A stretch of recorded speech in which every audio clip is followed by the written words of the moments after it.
A'udzubillahi minasyaitonirrajim. Bismillahirrahmanirrahim. Asyhadu an la ilaha illallah, asyhadu anna Muhammadar Rasulullah. Allahumma sholli ala sayyidina Muhammad wa ala ali sayyidina Muhammad. Kama sholaita ala sayyidina Ibrahim wa ala ali sayyidina Ibrahim bil alamina innaka Hamidum Majid. Alhamdulillah kita bisa melanjutkan lagi kajian kita ya. Dan kalau nanti agak terlambat unggahannya mohon maaf karena memang sebetulnya sudah dari siang tadi mau syuting ya, cuman karena hujan dan ini ya memang bukan studio ya, cuman ruangan yang tidak kedap suara, jadi hujannya lumayan deras ya. Kalau dia deras itu masuk ke mikrofon, suaranya ikut terekam, jadi nanti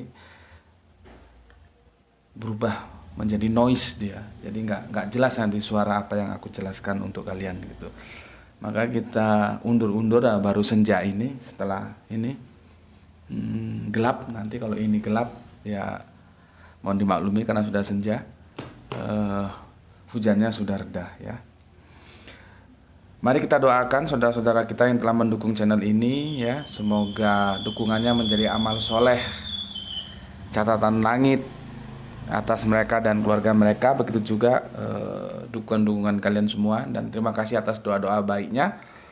Semoga doa-doa baik itu juga kembali untuk kalian semua. Oke, kali ini aku akan memberikan surprise. Aku bilang surprise ya. Saya minum kopi dulu dingin. Bismillahirrahmanirrahim.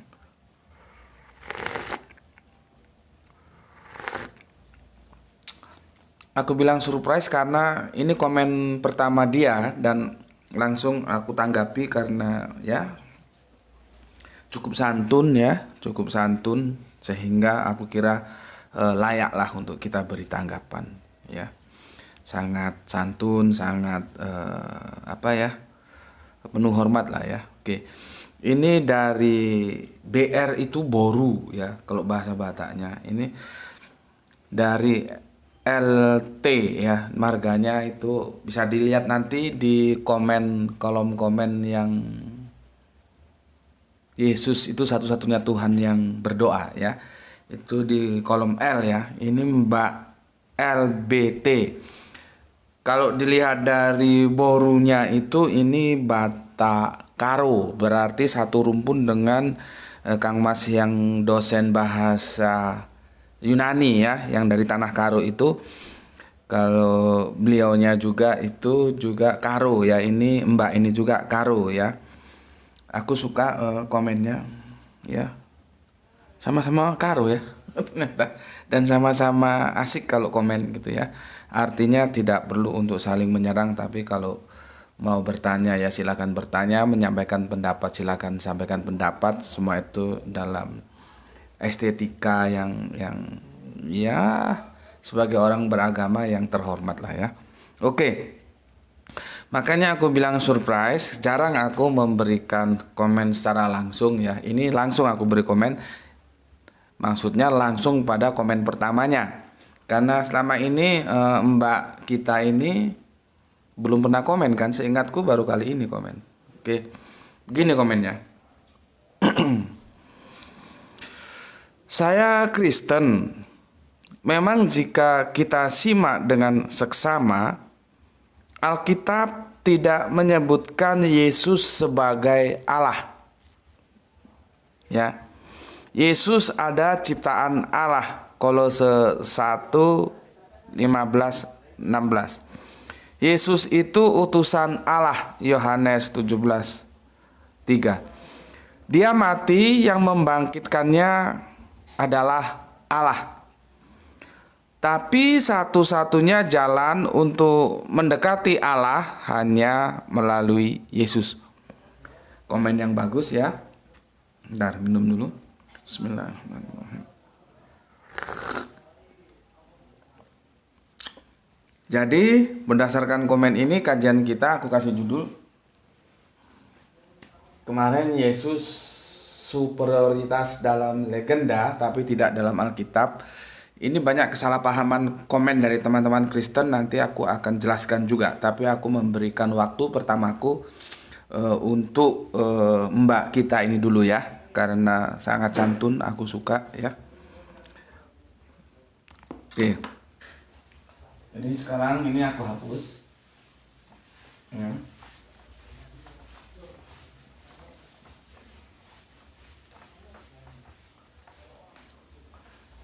Berikutnya aku tanggapi tentang yang the name of the name ya, nama di atas segala nama, dan berikutnya ada dua yang sepertinya akan aku kasih komentar karena salah paham, teman-teman Kristen salah memahami kajian yang aku bawakan. Berikutnya lupa aku ya, tapi kita beri kesempatan Mbak ini dulu. Maka dari komen yang masuk kita kasih judul Yesus. Ini gini lah ya, tetap hitam. Yesus adalah Yesus adalah jalan, ya, bukan tujuan. Ya, jadi judul kajian kita Yesus adalah jalan, bukan tujuan. Oke, coba kita cermati lagi komen dari mbaknya. Ini juga perlu diperhatikan oleh teman-teman Kristen karena tidak semua teman-teman Kristen setuju dengan pernyataan mbak kita ini ya. Sayangnya mbak kita ini hanya menyatakan saya Kristen gitu ya, tapi Kristen yang mana tidak disebutkan apakah Kristen yang Tritunggal ataukah Oneness ataukah yang Tunggal atau Unitarian atau Kristen Tauhid, kita tidak tahu. Ya, karena pernyataannya ini akan mengganggu bagi teman-teman yang Kristen Tritunggal dan Kristen Oneness. Ya, perhatikan. Saya Kristen, ya. Memang jika kita simak dengan seksama, Alkitab tidak menyebut Yesus sebagai Allah. Ini kejujuran ini. Ini kejujuran yang harus kita hormati. Ya. Satu, Alkitab, ya, apa katanya? Tidak menyebut Yesus sebagai Allah. Tidak menyebut Yesus sebagai Allah. Ini pengakuan mbak kita ini ya. Alkitab, ya. Jadi kalau kita tunduk terhadap Alkitab ini, jangan sekali-sekali kamu ngomong Yesus itu Allah. Kita tidak boleh melampaui tapal batas Alkitab. Ya, Alkitab tidak pernah mengatakan Yesus itu Allah. Jadi kalau ada yang bilang Yesus itu Allah, itu Kristen dengan menggunakan kitab yang mana? Kita akan menjadi tanya lagi. Karena Alkitab tidak ada mengatakan Yesus itu Allah seperti yang dinyatakan oleh mbak kita ini. Alkitab tidak menyebut Yesus sebagai Allah. Jadi tidak pernah. Artinya kalau kita tunduk terhadap Alkitab, kita tidak pernah mengakui Yesus itu Allah. Karena apa? Keberagaman itu basic ya. Bangunan keimanannya itu harus bertumpu pada Alkitab, bukan filsafat. Ya. Perhatikan, beda dengan filsafat. Filsafat itu sudah aku jelaskan berkali-kali. Itu kan pinter-pinteran ngomong aja. Selama orang bisa membangun sebuah argumentasi untuk meyakinkan orang lain, ya seolah-olah yang diomongkannya itu benar. Ya, tetapi agama itu bukan filsafat. Agama itu apa kata Alkitab? Dan Alkitab tidak menyebut Yesus sebagai Allah. Jadi kalau ada orang yang mengatakan Yesus itu sebagai Allah, aku nggak tahu dia pakai kitab yang mana itu. Kitab Rombengan atau kitab Hau-Hau? Kalau kami di Tanah Batak bilang kitab Hau-Hau, nggak tahu. Karena dalam Alkitab, baik Injil Perjanjian Lama dan Torah sebagai Perjanjian Lama, dan tentunya dalam Torah tidak ya, masih berupa nubuatan. Injil yang Perjanjian Baru dari 4 yang kanonik, Matius, Markus, Lukas, dan Yohanes, tidak satu pun Penulis-penulis itu mengatakan Yesus itu Allah. Ya. Oke, pelan-pelan dulu. Bismillahirrahmanirrahim.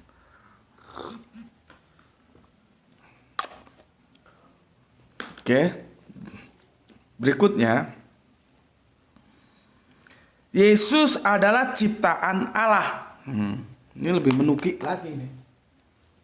2. Yesus itu ciptaan Allah.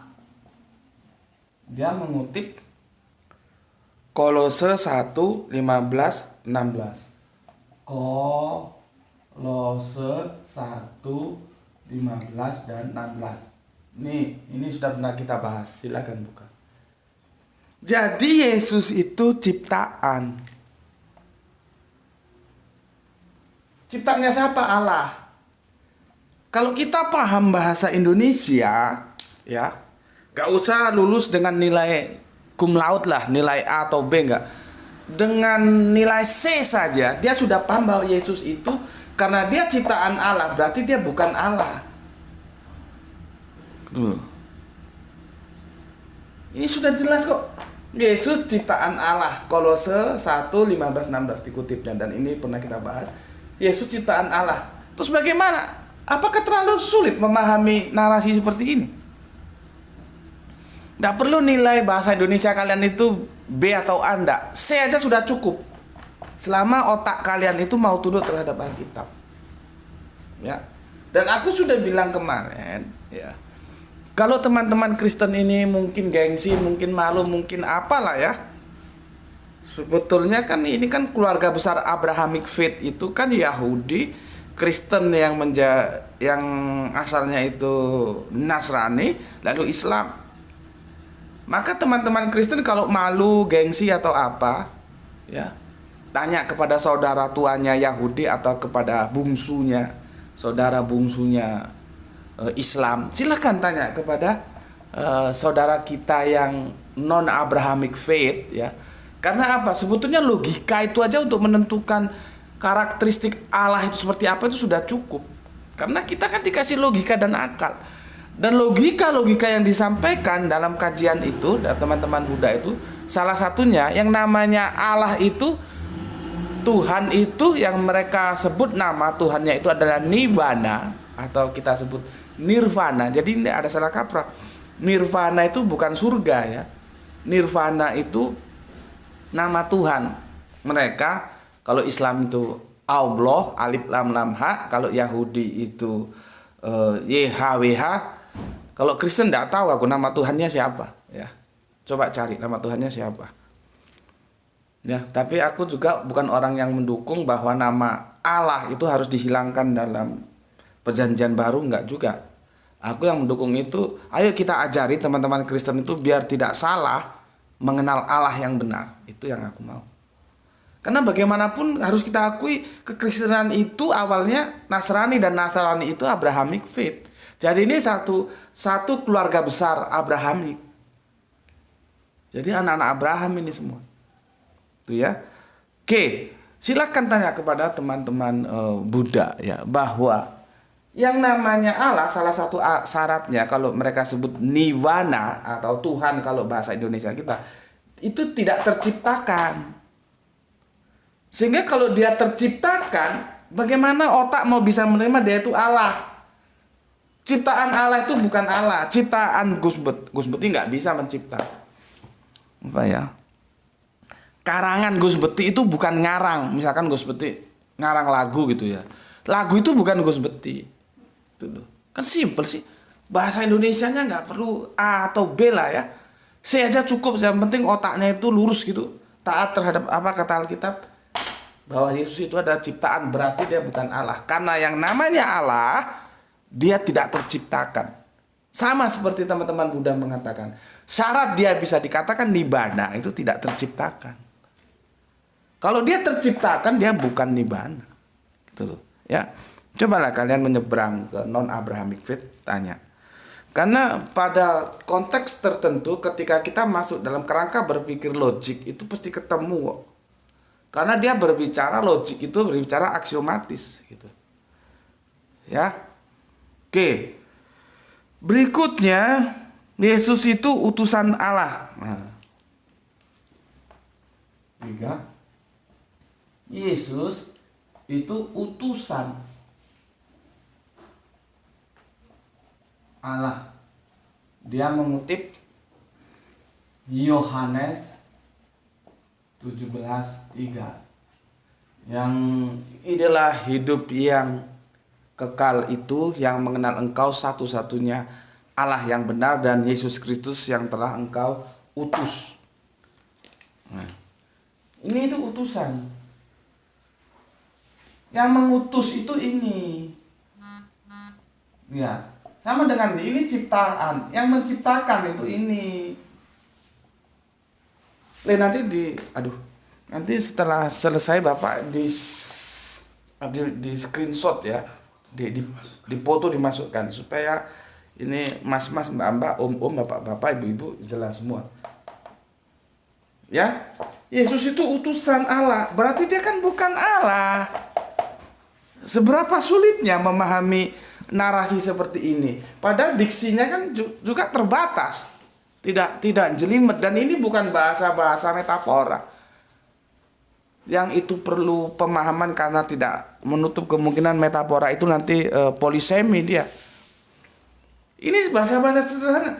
Karena Yesus itu utusan Allah, Yesus yang diutus, Allah yang mengutus. Masa yang diutus sama yang mengutus sama? Kan enggak. Ciptaan juga begitu. Ciptaan Allah, Allah yang menciptakan. Yang menciptakan dan yang diciptakan itu jelas beda. Itu ya. Oke. Bismillahirrahmanirrahim.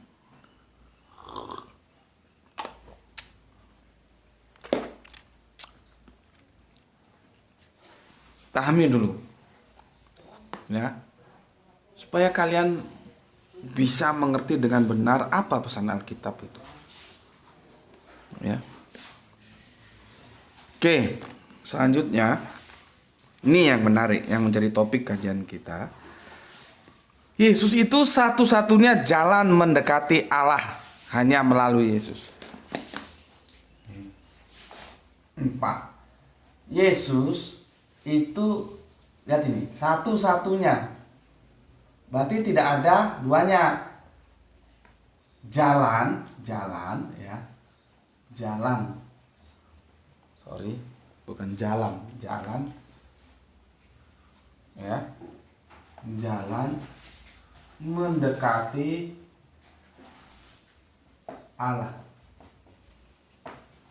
Oke, Yesus itu ini dia tidak sertakan ya seperti ini, tapi ini nanti kita kaji.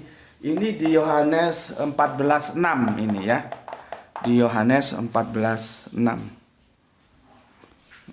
Ini di Yohanes 14:6 ya, tidak disertakan. Itu di Yohanes 14:6 ya. Ini di seluruh Alkitab tidak pernah memang Yesus disebut Allah. Ini mungkin mbaknya lupa ini ya. Ini Yohanes 14:6 ya. Sorry. Oh ya 14:6. Ini sering dia macet. Jadi ketika data ada di sini macet ya. Nanti aku bacakan ya. Aku bacakan dari bukunya langsung. Aku bantu mbaknya ya. Ini Yohanes 14:6. Oke. Jadi begini. Banyak yang mengkritik Yohanes 14:6. Teksnya itu banyak dikritik ya. Banyak dikritik. Aku bacakan dulu karena Androidnya nggak tahu, sudah tua nih, minta adik. Nggak mau dia. Macet. Oke, aku bacakan langsung aja dari sini ya. Oke. Yohanes 14:6. Kata Yesus kepadanya, "Akulah jalan, dan kebenaran dan hidup. Tidak ada seorang pun yang datang kepada Bapa kalau tidak melalui aku. Ya. Jadi Yesus itu satu-satunya, karena Yesus bilang, ya. Yesus bilang, ya, akulah jalan, ya, dan kebenaran dan hidup, ya. Lalu tidak ada seorang pun yang datang kepada Bapa kalau tidak melalui aku. Jadi untuk sampai kepada Bapa itu harus melalui Yesus, aku, bukan melalui Paulus. Paham? Karena kemudian kan ke Nasrani itu berubah menjadi Kristen di tangan Paulus. Ya, di mana Paulus akhirnya, dan sudah kita bahas, mendegradasi atau membatalkan hukum Torah dengan tersalibnya Yesus, termasuk di dalamnya sunat itu. Sedangkan di sisi lain di Matius dikatakan, Matius 5 itu, ya, bahwa satu iota pun tidak boleh hilang dari hukum Torah. Jadi salah satu sisi Yesus meneguhkan hukum Torah, di satu sisi Paulus meruntuhkan hukum Torah. Salah satu contohnya itu ya sunat itu. Sunat itu hukum Torah loh. Jangan lupa. Ya. Makanya kalau kalian jelas, ya, Yesus satu-satunya jalan, ya, melalui mendekati Allah. Ini dia pakai bahasa mendekati. Kalau di sini menuju, tapi nggak ada masalah lah, ya. Yang penting kalian tahu substansinya. Artinya untuk sampai kepada Bapa itu tidak ada jalan lain kecuali mengikuti jejak Yesus, bukan jejak Paulus. Gitu loh. Ya. Ini dibaca nggak ya teman-teman ini? Kan sudah jelas ini. Yesus satu-satunya jalan. Yesus nggak bilang ada jalan lain. Tidak.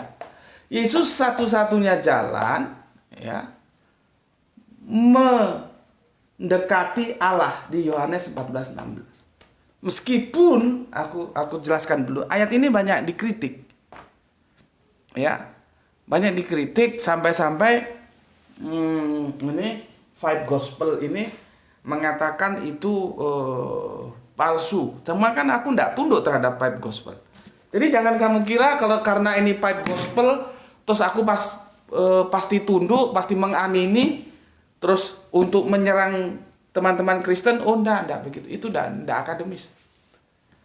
Aku boleh setuju, boleh tidak juga meskipun ini Five Gospel. Itu loh. Karena aku berkerangka akademis, jadi tidak bisa Five Gospel karena ini kan cuma 18% ucapan Yesus. Terus semuanya aku amini untuk menyerang kekristenan. Oh enggak, itu enggak baik. Bukan begitu. Jadi sebetulnya kalau aku lihat komen dari teman-teman Kristen, itu memang banyak yang salah ketika menilai sebetulnya kajian-kajian di sini itu aku suguhkan dalam format apa sih, gitu. Itu salah. Yang aku serang itu bukan Yesusnya, karena tidak boleh. Kami itu tidak boleh membeda-bedakan. Nabi-nabi itu tidak boleh. Kami diperintahkan dalam Al-Quran itu jelas, ya. Nabi kami juga mengatakan demikian, ya. Kami harus menghormati semua nabi-nabi, termasuk Yesus itu. Cuman beda nama doang kan. Kalian sebut Yesus. Yesus itu pun sebetulnya bukan nama aslinya. Nanti ketika Natal tuh rame lagi nanti. Jadi ketika lahir itu dia nggak dipanggil Yesus. Yesus itu sudah berubah dalam perspektif Yunani gitu loh. Ya. Kalau kita mau rame tentang nama ya nggak apa-apa kita bikin rame sekalian. Itu loh. Jadi jangan kalian kira begitu lahir terus Bunda Maria panggil Yesus gitu. Itu kan terjadi sinkritisme dengan lagom, dengan makhrot atau dengan dialek-dialek Yunani sehingga menjadi Yesus. Tapi apakah itu punya orang Israel yang bahasanya Ibraniun? Oh enggak. Ya. Makanya kadang-kadang Yesus bukan Isa. Lu tahu nggak ceritanya? Kalau Yesus bukan Isa ya sudah nggak usah rame, ngapain? Justru kita rame itu karena Yesus itu adalah Isa. Sementara kekristenan bilang begini, Islam bilang begitu. Disitulah yang membuka peluang kita untuk rame dalam tanda kutip diskusi. Ya, kalau memang itu dianggap lain sosok ya sudah, ngapain masukin dunia-dunia diskusi interfaith itu, ndak usah. Kalau memang mengatakan bahwa Yesus itu bukan Isa gitu ya. Jadi yang aku serang dalam tanda kutip ya, itu pemikiran kekristenan tentang siapa Yesus. Aku tidak menyerang Yesus secara pribadi, tidak boleh. Tidak boleh, berdosa aku, karena Islam itu melarang, kami harus menghormati semua nabi. Ini yang teman-teman Kristen kalau dalam setiap komen itu aku bilang itu tidak paham gitu loh ya. Sosok Yesus itu harus aku hormati. Karena aku sudah bilang bahwa aku juga dalam rangka memberi pertanggungan jawab ketika ada orang meminta sama aku, siapa Yesus itu? Seperti yang apa disampaikan oleh Petrus. Ketika ada yang meminta pertanggungan jawab, berikan. Jadi yang aku sering bukan pribadinya, tidak boleh. Ini supaya teman-teman Kristen tahu ya. Yang aku serang adalah pemahaman kalian tentang siapa Yesus. Ya, seperti aku bilang, Yesus itu ciptaan. Karena aku akan mengatakan kepada pemahaman kalian yang keliru tentang Yesus, yang kalian bilang Allah, padahal Alkitab bilang tidak. Yesus itu utusan, bukan Allah. Kalian bilang Allah, padahal Yohanes 17:3 bilang tidak. Aku tidak pernah menyerang sosok pribadi Yesus, karena aku harus menghormati pribadi itu. Gitu loh ya. Ini supaya tahu gitu loh. Jadi kalau teman-teman Kristen menyerang Kanjeng Nabi Muhammad secara pribadi, itu sebetulnya sesuatu yang Anda itu mau diskusi atau mau mengolok-olok gitu loh.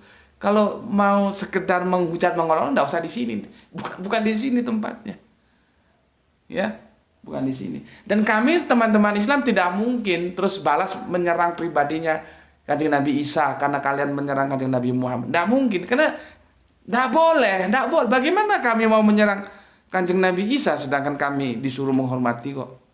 Kan enggak mungkin. Yang kami serang itu pemikiran kalian tentang who is Jesus. Ya. Oke, jadi kembali lagi ke sini. Aku juga tidak terus tunduk patuh apa yang dikatakan The Pipe Gospel itu aku amini, enggak. Nah, kalau kita lihat The Pipe Gospel tentang Yohanes 16:4 itu gini loh ya. Ini kemarin yang bahasa Indonesianya ya. Bahasa Indonesianya, cuman ini tidak berwarna. Tidak berwarna ya, tidak berwarna. Aku perlihatkan yang bahasa Inggris dan yang originalnya. Ini terjemahan. Ini namanya terjemahan The Pipe Gospel. Ya. Ini dari ini originalnya itu bahasa Inggris ya. Meskipun kalau disebut original ini ya tanda kutip juga, karena Injil itu tidak mungkin turun dalam bahasa Inggris. Ya. Oke. Di sini 16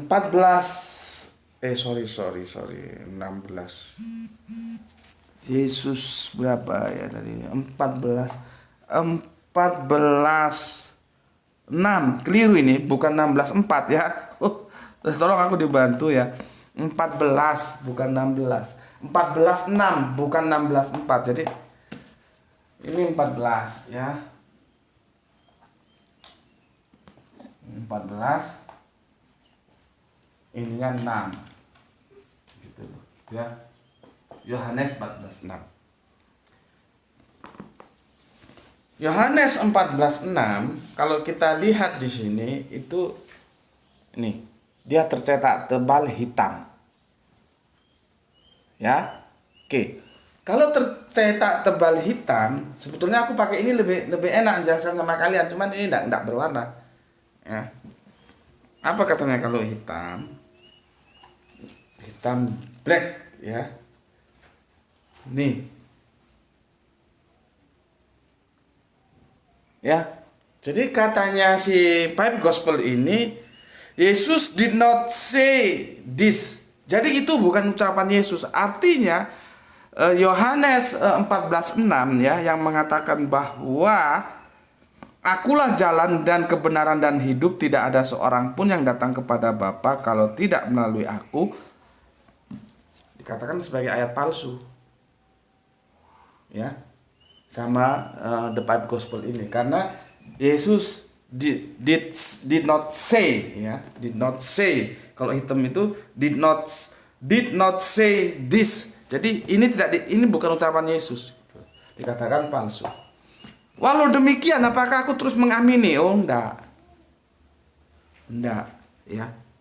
Karena apa? Meskipun ayat ini tidak ada, ya mungkin saja ayat ini palsu, artinya tidak ada kemudian disisipkan.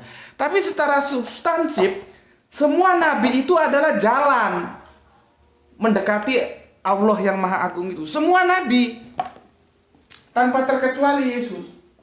Ini loh. Semua nabi itu adalah jalan.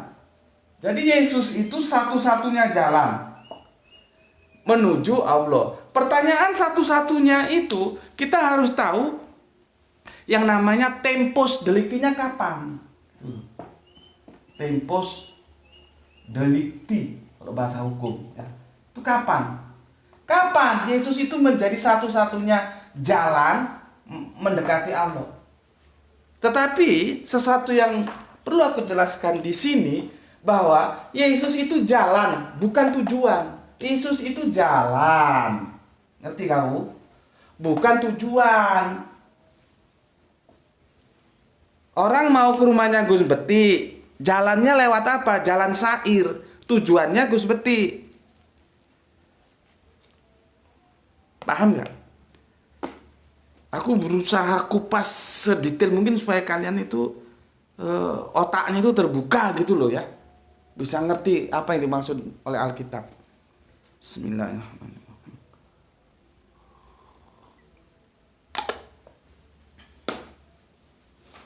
Ya. Jadi Yesus itu jalan, bukan tujuan. Yang tujuan itu siapa? Allah itu. Jadi dia satu-satunya. Cuman menjadi pertanyaan, tempus delicti-nya kapan Yesus menjadi satu-satunya jalan untuk mendekati Allah. Nah, ini jelas ini mendekati Allah. Berarti Yesus kan bukan Allah, tapi jalan untuk menuju kepada Allah, dan dia satu-satunya. Jadi seandainya, cuman aku kan tidak harus tunduk terhadap Pipe Gospel, ya. Seperti aku bilang tadi, ya. Aku itu berkerangka berpikir akademis. Logika tetap harus main, akal harus main, ya. Tetapi kalaupun memang ini tidak ada, Yesus tidak pernah mengatakan ini, Yohanes 14:6 seperti yang dikatakan oleh Pipe Gospel.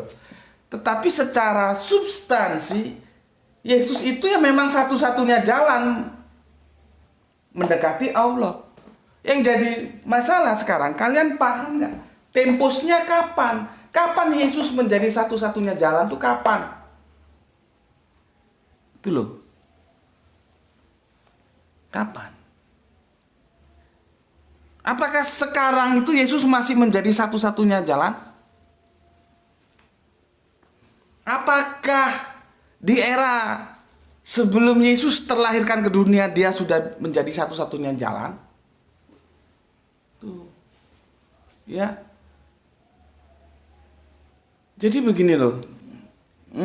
Kalau ketika aku masih kecil dulu, itu aku sama mamaku, begitu kami di Sumatera memanggilnya ya, mama. Jarang memanggil ibu. Ibu itu orang-orang yang kaum borjuis lah ya, memanggil mamanya itu ibu. Kalau kami kan proletar itu mama gitu aja. Dulu aku sama Mbak Yuku itu dikasih uang kalau berangkat sekolah itu 5 rupiah. Ya. Kalau kami bahasanya di Sumatera itu suka disingkat. Kalau goreng pisang itu gorpis. Ya, itu gorpis, beli gorpis, goreng pisang. Kalau 5 rupiah itu kami menyebutnya limper. 5 perak. Memang bahannya dari perak itu ya. Ya, kita sudah pernah bahas perak ya, dinar dirham. Yang ketika ada teman Kristen tanya, kapan memangnya dirham itu jadi mata uang, tuh sudah kita bahas ya. Dia salah paham, semoga dia sudah mengerti ya. Jadi 5 perak atau limper itu 2 ringgit setengah nilainya ya. 2 ringgit setengah, 2 ringgit setengah artinya itu 5 perak. Mie, kami dulu di sana di Sumatera nyebutnya bukan bakso, miso. Miso itu harganya 1 ringgit. 1 ringgit itu 2 perak setengah. Jadi dengan sangu ya, uang saku 5 perak yang dikasihkan mamaku untuk kami berdua, itu Mbak Yuku kalau sudah istirahat sekolah itu beli miso, kami dapat 2 mangkok gitu. Ya. 2 mangkok. Jadi uang tertua yang aku alami dalam kehidupanku itu adalah ringgit. Ya, ringgit. Ya. Pertanyaannya, apakah uang ringgit itu misalkan ada ini, itu gambarnya seperti ibu-ibu pakai pakaian khas Nusantara itu ya. Terus ada megang satu apa namanya ini, padi gitu ya, masih ingat aku.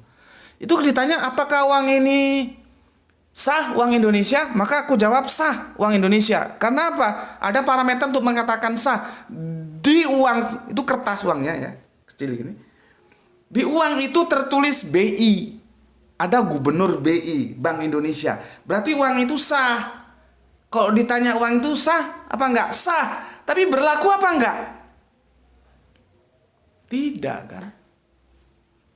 Saya enggak ada materialnya ya. Kalau ada materialnya aku bisa tunjukkan kalian, lebih gampang menjelaskan. Tapi insya Allah dengan penjelasan ini kalian ngerti lah ya.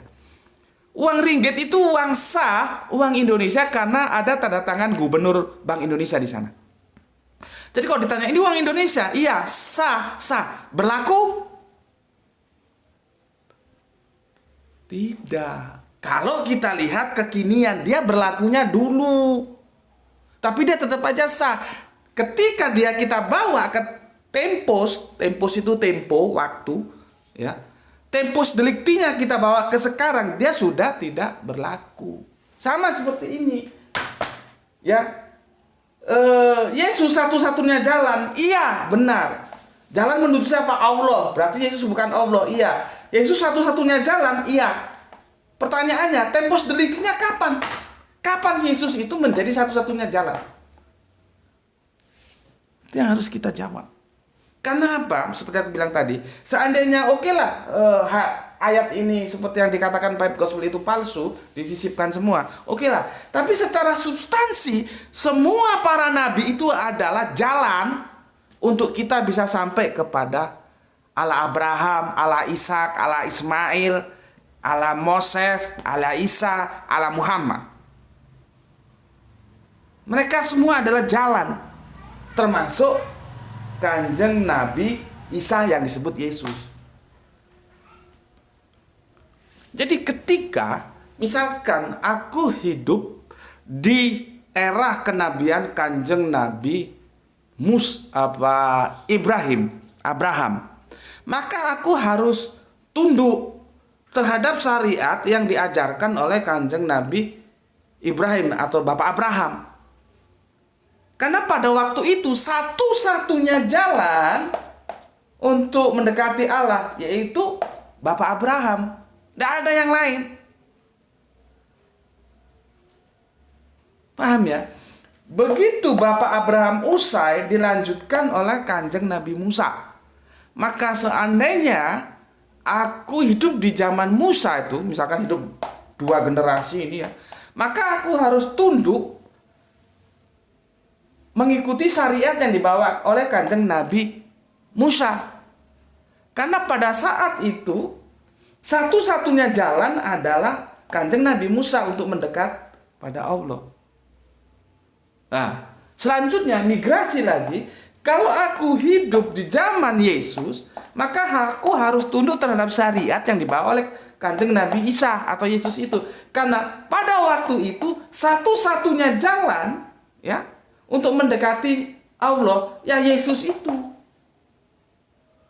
Setelah berakhir dilanjutkan oleh Kanjeng Nabi Muhammad. Maka sekarang ini kenapa aku harus tunduk terhadap syariat Kanjeng Nabi Muhammad?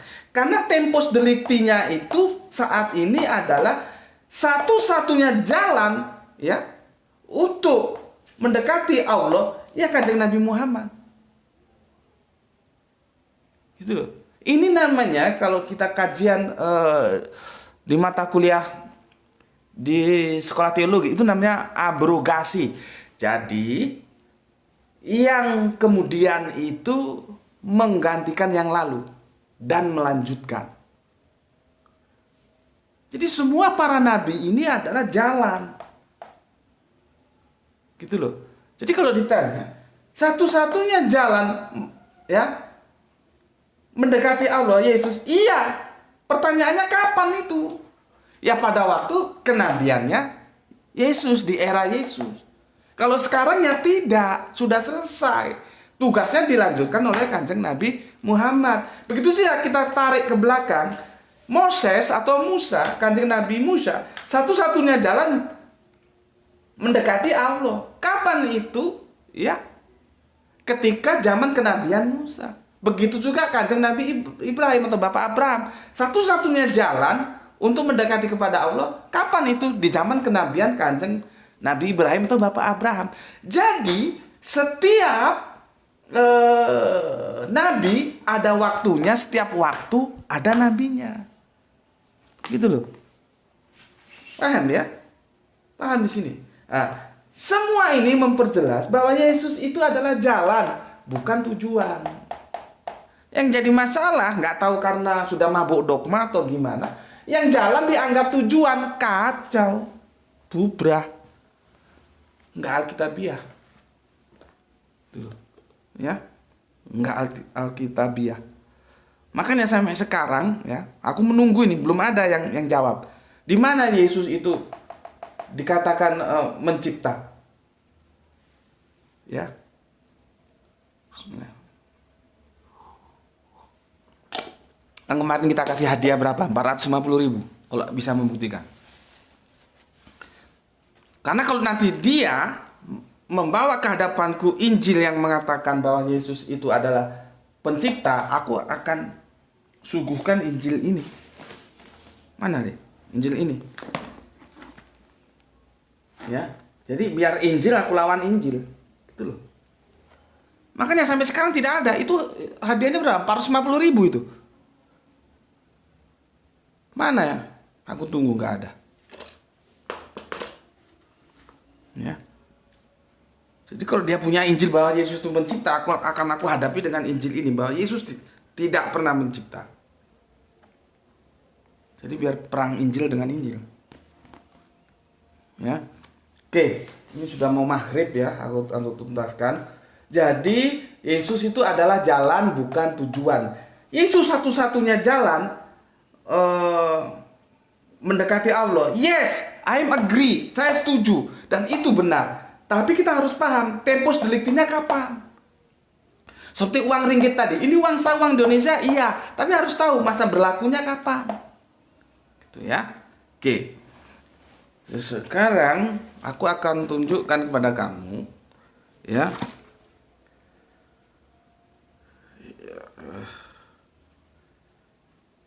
Nih, ya. Kamu buka ya.